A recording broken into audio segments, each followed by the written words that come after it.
Happy Thanksgiving, and it's throwback weekend here at footballgameplan.com, where football makes sense. I'm Emery Hunt, the czar of the playbook. Bring you our NFL Week 12 preview between the Seattle Seahawks and the Miami Dolphins. Now let's take a look at some keys to victory for both teams, starting with the Seahawks.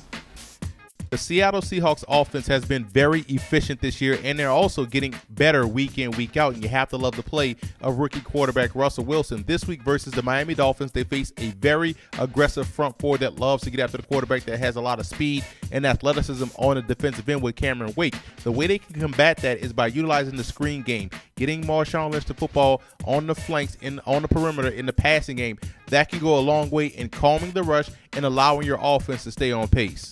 Defensively, I think the secondary is going to play a huge role in this ball game. They're facing a rookie quarterback in Ryan Tannehill, and they can almost treat this game just like they were able to treat the game versus the Minnesota Vikings when facing a quarterback that loves to hit the checkdowns, that wants to attack short to intermediate, that wants to get the football out of his hands quickly. I think that plays into the advantage of Seattle. They can play off, they can play up close, they can also take chances and jump some routes and come away with some interceptions.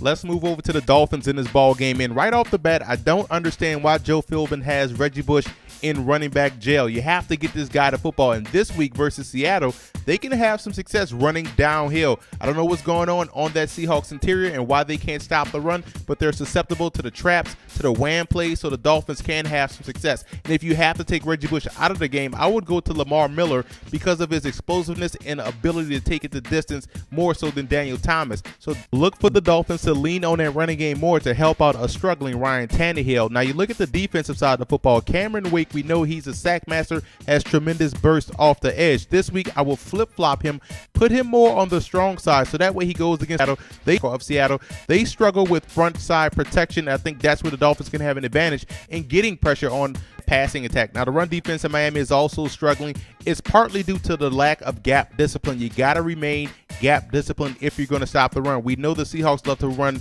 those powers and those bellies where they'll pull those backside guards into the hole. You got to be able to get fit in the running game in order to stop it at or near the line of scrimmage.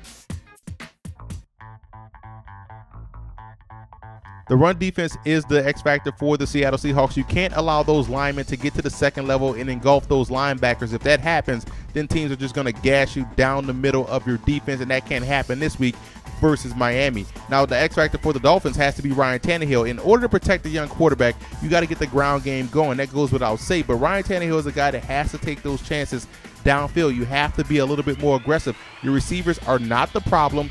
They can get open. No one said your receivers were the problem when you lit up the Arizona Cardinals for a rookie record over 400 yards. So you can have some opportunities deep down the field. You just have to have confidence in your skill set and your abilities to make them.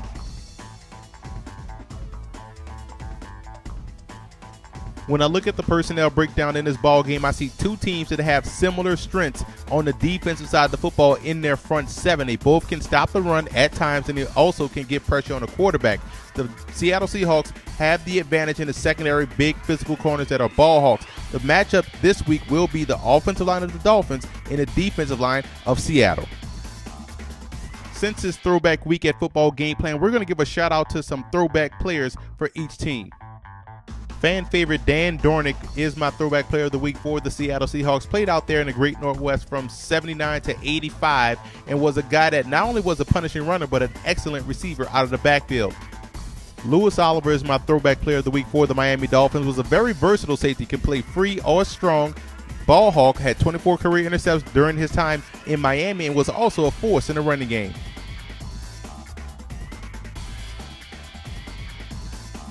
I like the Seahawks in this ball game. The old football cliche goes, when you go on the road, you have to bring your defense and your running game, and the Seahawks definitely have both. And they also have the better rookie quarterback out of the two in Russell Wilson, a guy that's not afraid to take those shots deep down the field and connect when they present themselves. So all in all, the Seahawks right now are a better football team than Miami, and I think they go on the road and come away a winner. And I also want to give a huge shout out to the Seahawks fan forums and Dolphin fan forums for always showing Football Game Plan support.